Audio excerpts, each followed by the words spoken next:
За предизвикателствата на бременността и майчинството и какво прави бъдещите майки щастливи и спокойни ще разговаряме в следващите минути с популярната певица Мариана Попова. Мариана, здравей, добре дошла. Здравейте, много ми е приятно, много съм щастлива, че съм с вас. Радваме се и ние. Първо искам да те попитам, ти със сигурност си спомняш моментите, когато си разбрала, че очакваш детенце, че си бременна, за теб това са били 2 пъти. Разкажи ни какво изпита тогава, каква беше разликата между първия и втория път? Разликата между първия и втория път при мене беше основна, тъй като първото дете беше изключително бленувано и желано за мен.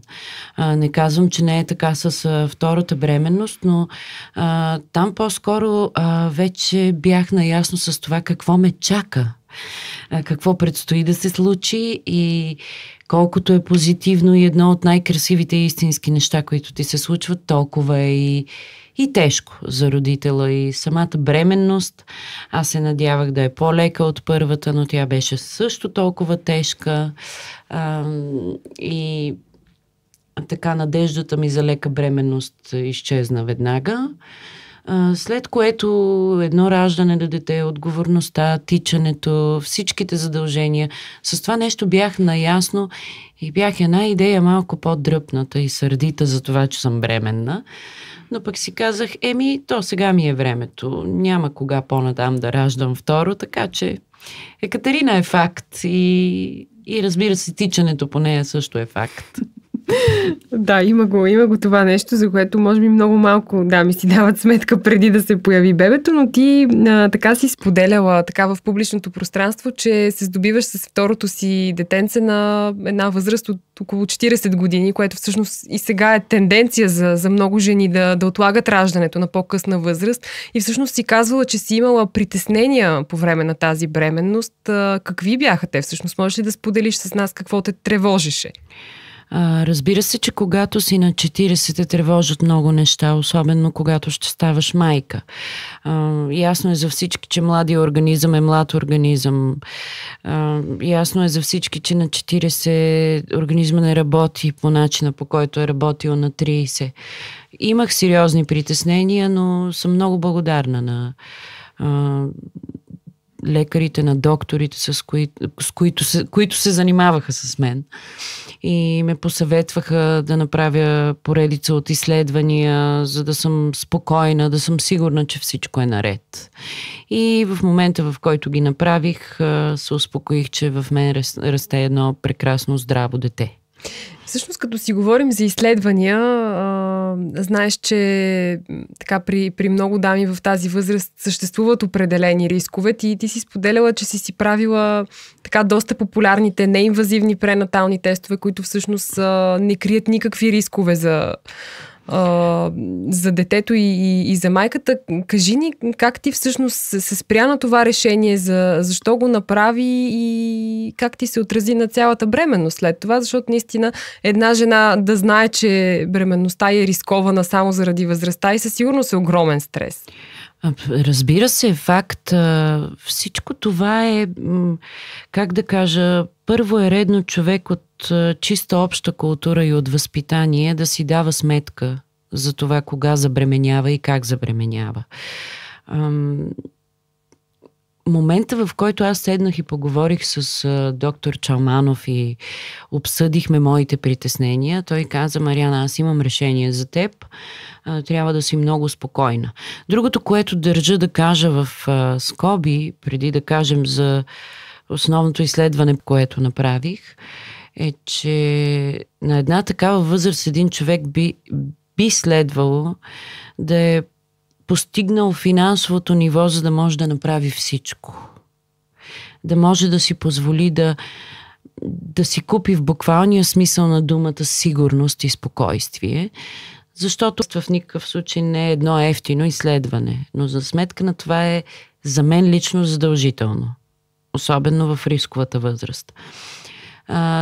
Доктор Чалманов ми представи абсолютно всички материали, за да се запозная с този тест. Естествено, нещото, което най-много ме така поблазни, беше момента, че аз в много ранна бременност ще знам какво дете чакаме. Единственото в тази ситуация така леко тъжно беше, че ние чакахме момче. С Веселин искахме момче. Но пък беше много сладко. Спомням си денят 8 март. Веселин има дъщеря от първия си брак. Аз имам дъщеря. Майките, бабите, всичко около него са жени. И на 8 март аз му се обадих и му казах, честит 8 март, ще имаме момиче. Чисто емоционално, емоционалната част в пренатеста е тази. Много рано разбираш. Ние все пак живеем в един свят, в който любопитството така е много силно заложено в хората. Естествено, наред с другите изследвания, това какъв пол ще е бебето е нещо много вълнуващо. Със сигурност това е, как да кажа, едно от най-големите вълнения за родителите, особено пък ако могат да разберат рано. Обаче аз съм абсолютно убедена, че ти всъщност си била по-щастлива не от този резултат, а от това, че всичко с бебенцето е наред. Точно така и в сериозната част на материята не може да не споменем и всичките тези генетични изследвания, които се правят и които ти дават изключителната сигурност, че детето е добре.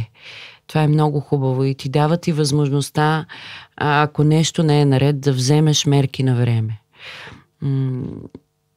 Мисля, че това е най-важното в този тест. Той помага, реално помага на хората. Всъщност, тук ми се иска да те попитам какви бяха резултатите, ако е удобно, разбира се, да ни споделиш от твоите биохимични скрининги. Така, това е едно много популярно изследване сред бъдещите майки, но то много често показва или завишени рискове, или пък показва риск, който не е акуратен спрямо състоянието на жената. И така много дами са изключително обезпокоени, не само когато е необходимо. Перфектни. Всъщност аз научих за моите резултати по имейл и по телефон едновременно. Такава е практиката. Дамата, която ми се обади, се представи и каза: изследванията са ви перфектни, ще имате момиченце. Не беше много многословна, но моите резултати бяха добри, слава Богу. Твоите резултати, да, но може би аз не се изразих правилно преди малко. Питахте за биохимичния скрининг, който е едно много така популярно изследване и вярвам, че и ти си го правила. Имаше ли нещо, което теб тогава те обезпокои? Не, аз бях в норми. Всичко ми беше наред, слава Богу. Благодаря на майка ми, на баща ми, на гена, който са ми дали, на начина, по който съм раснала и живяла, като че ли това има огромно значение. В нашето детство ние сме се хранили с истински плодове и зеленчуци от градината и това определено дава отражение. Също така, как организмът ти е живял. Също аз вярвам и в енергиите и в това колко щастливо си живял. А аз до този момент наистина като че ли живота ми е една сбъдната мечта. Всичко, за което съм си помислила, ми се е сбъдвало, така че просто на биохимичния скрининг се видя един щастлив и доволен човек. С добър организъм. И с добри гени, да се надяваме. Да, ще ги видим по-натам, но за сега изглеждат добре момиченцата. Прекрасни са, така е. Иска ми се сега малко да отстъпим от така по-сложната материя и да ни разкажеш в чисто човешки план, да споделиш с нашите слушателки, които са така бъдещи майки. Наистина, какво ги очаква през този така не много лесен път, макар и да е много щастлив? Гадене, килограми, изобщо всички тези неща, които съпътстват всяка бременност, колкото и тя да е желана. Много е трудно в такъв момент да говориш на една жена, която носи дете в себе си, но първото, което трябва да знаят е, че от тук нататък поне 3 години морето няма да е това, което те си представят за тях. Плажуването също така. Да започнем, защото предстои лятото. Така е. Една сериозна, тежка отговорност за цял живот. Това не е коте, не е куче, не е нещо, което можеш да оставиш и да излезеш да пиеш кафе с приятели. изключително тежка, сериозна отговорност, едно мило и прекрасно същество, което е закачено за теб 24 часа. И така, имаме голяма новина за абсолютно всички бременни дами да са живи и здрави, да си родят децата. От тук нататък вие не разполагате със себе си. От тук нататък някой друг е по-важен от вас. Което не бива да ви плаши, не бива да ви отказва, но доста често присъства демотивация, депресия, отчаяние. Моментът, в който детенцето казва: аз чак на 4 години разбрах, че не се казвам не. И всички тези неща, които предстоят в живота на родителите. Те трябва да са наясно, че трудно ще съхранят спокойствието си, трудно ще съхранят връзката си, защото детето е колкото приятна изненада, толкова и неприятна. Тоест изненадите са ежечасово, ежеминутно, нямаш време за себе си. За по-суетните дами ще кажа, че трябва да забравят за прически, маникюр и всичко останало, което ги кара да се чувстват прекрасни. Това няма да може да им се случва. В доста дни няма да имат време да си измият и лицето. Така, до тук ще спра и ще им кажа, че децата са много сладки, много забавни и въпреки, че не си най-красивата принцеса на света, след като родиш дълго време, докато се събереш и що го да станеш пак нормален човек, чисто емоционално те са много чисти, много смешни, много забавни и много приличат на теб. И ден след ден откриваш по-малко от себе си. И това е и смисъл. Виждам, че си много откровена, за което ти благодарим, и за това ще си позволя да те попитам и нещо друго, с което се сблъскват така доста майки непосредствено след раждането, и това е така наречената постродилна депресия. Ти сблъсквала ли си се с този проблем след някой от твоите раждания? Да, след Екатерина, след второто раждане, момента, в който чисто емоционално съм натрупала опит от Мария Магдалена и осъзнавам, че съм бременна, и всичко това, като започнем от бибероните, млеката, памперсите, нали, всичките тези битовизми ме очакват отново. Тежката бременност, която те приковава до леглото и до тоалетната, само тези две помещения сменяш. И пак казвам, натрупания опит те навяват на едни много тежки и трудни мисли, и аз изживях в цялата й сила след родилната депресия, след Екатерина. Едни чисто човешки чувства, в които осъзнаваш, че ти си на 41 почти. Че може би никога няма да изглеждаш по начина, по който си изглеждала. Говоря чисто лично като жена. Минавайки през това, че едно бебе пищи, защото има колики или иска да си хапне, или се събужда по средата на нощта. Аз вече 9 месеца до такава степен съм се изтощила от тежката бременност, че нямам сили да я дигна от леглото. И тук искам да благодаря изключително на майката на Веселин Руми, която дойде 2 месеца след като се роди Екатерина. Просто ме погледна. Не трябваше да разговаряме много. Тя ме видя в какво състояние съм. Грабна детето и каза: аз взимам детето в Плевен, вие идвайте да го виждате. И това продължи 8 месеца. 8 месеца аз не намирах смисъл да стана сутрин, да се облека, да изляза, да се видя с приятели. 8 месеца ние минахме с Веселин през ада, но пък в такива моменти разбираш колкото обича мъжът ти. Всъщност, ние много малко, може би в обществото, говорим точно за тези проблеми. Ти самата как се справи с това, освен с подкрепата на близките си, защото тя е много важна, видимо е. Ами, в интерес на истината, отново майката на Веси ме изкара от това състояние, защото ме повика на разговор и буквално ми се скара. И ме събуди от този сън, и тя просто ме стресна, защото е изключително добър човек и за първи път я видях да говори по този начин. И просто тя ме стегна. Другото, разбира се, стъпка по стъпка, започнах лека по лека, отслабнах, започнах лека по лека да записвам песни, да се виждам с колегите. Тази промяна, която направихме и беше за добро с Веси, заминахме да живеем в Плевен и ни е много хубаво и спокойно там. Променихме изцяло картинката. И някак си нещата си дойдоха на мястото.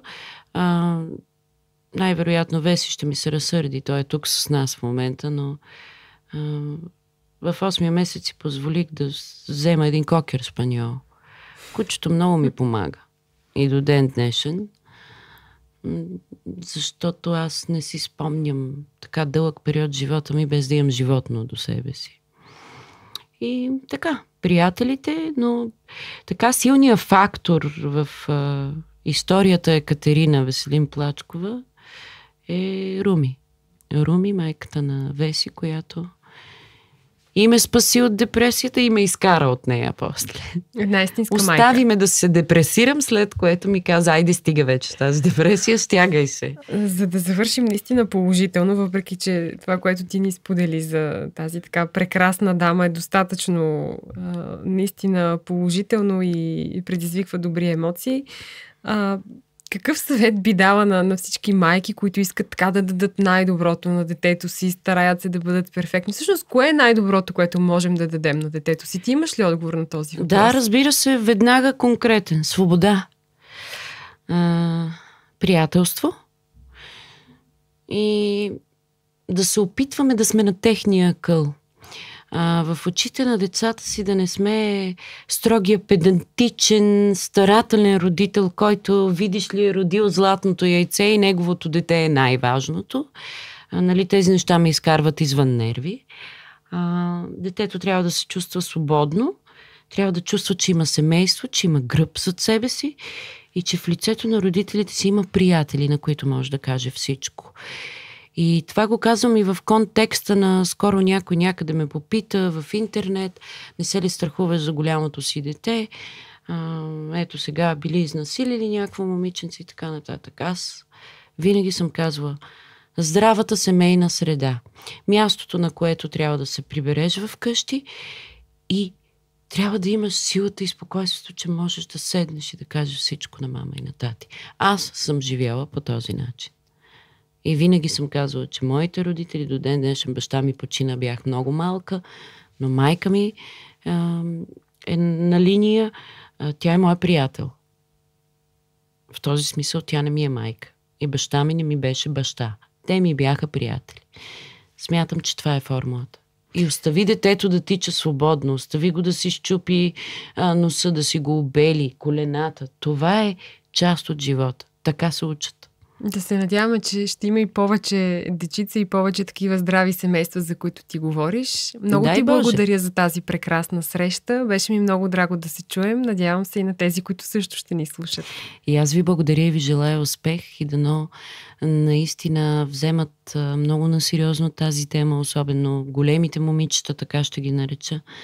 И нека да четат, нека да се запознават по-сериозно с материята, защото това ти купува спокойствие, сигурност и един по-светъл път. Благодаря, Мариана.